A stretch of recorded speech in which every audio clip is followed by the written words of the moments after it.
So evidence-based teaching is just like, you've heard the terms probably evidence-based practice or evidence-based medicine, where we are trying to look at what the research tells us in terms of what works and what doesn't work.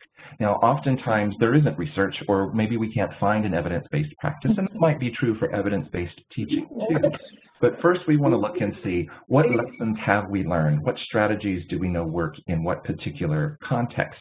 This will help us to make informed choices and to use our limited resources more wisely. There's no 100% guarantee, and I think part of being a good educator is being flexible and being nimble. And when you see that something's not working, being able to pivot and to try something different. It might be about the curriculum, but it might also be about your learners, or it might be about a change in the context of how you had to deliver the material. A good example of this, and something that you may have experienced, is with the shelter in place for COVID. I teach several medical student courses. The day before our course on health in the individual started, where we talk about psychopathology, we talk about substance use disorders, we talk about health disparities and health equity. The day before shelter in place started, and we had to pivot literally overnight to turn that into an online course when it had been an in-person course. Definitely was a sleepless night that night, but we were able to pivot and I think still create a quality learning experience for the students, even though it was different. And honestly, I think all of us would have preferred to be in person, but they were still able to learn online. So what are some of the core principles then of learning theory? And I think it's important that we remember that learners proceed through developmental stages. So part of what you want to do is to think about, in essence, empathize with the cognitive, emotional, and motivational level of the learners that you happen to be working with.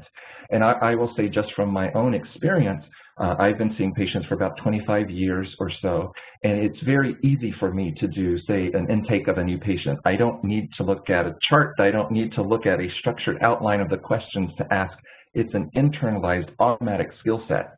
So it takes a lot of work for me to step back and to remember this may be the first, second, or maybe fifth patient that this student is interviewing. They don't have that internalized skill set. So I need to slow down. I need to provide more structure. I need to remember that it's actually pretty scary the first few times that you're interacting with someone. A lot of insecurities get activated, lack of confidence, the desire to do good, knowing that you're being evaluated, really trying to empathize with where your learner is so that you can better adapt your strategies, your tone, and your pacing to understand them.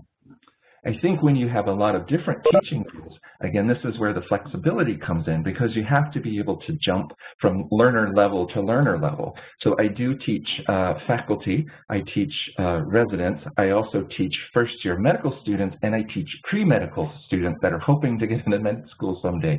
They're very, very different. They're along the same kind of trajectory, but they're going to be in different places.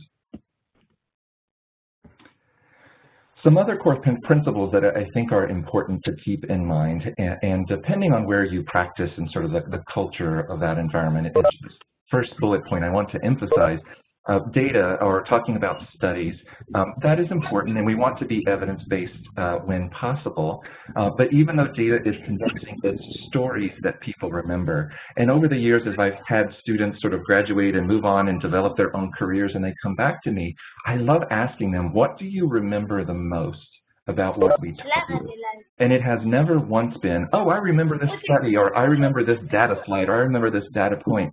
It's, I remember the time when you brought a much esteemed physician to class and she disclosed her history of struggling with depression. She disclosed her history of having a substance use disorder.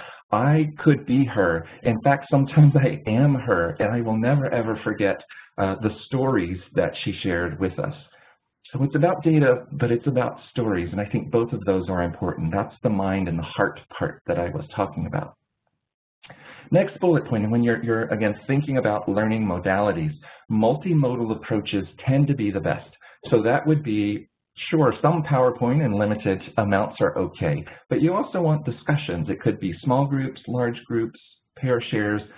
integrating videos, having role plays where people actually have to produce the language that you're hoping that they will say and have an interaction with the peer or maybe multiple peers. We want exercises where they apply things in class and maybe also apply things outside of class. Now, these different modes, I think, help to retain and sustain engagement of the individual, because using one particular mode for an extended period of time, people start to tune out. It's also important to remember that some people learn better in different ways. So if you're using multiple modes, you're sort of hitting those different strategies that might work better for particular learners. The last bullet is that multiple doses of teaching are often required before a learner can acquire a complex skill set. Now, you may just have one teaching session, so there's not the option of multiple doses, but you do then have the option of emailing them later, or of having an exercise in that teaching session where they write a note to themselves, which is then sent to them later. I have been at workshops where we set goals and objectives and timelines. We put it on a self-addressed postcard, hand it in to the facilitators, who then later mail it.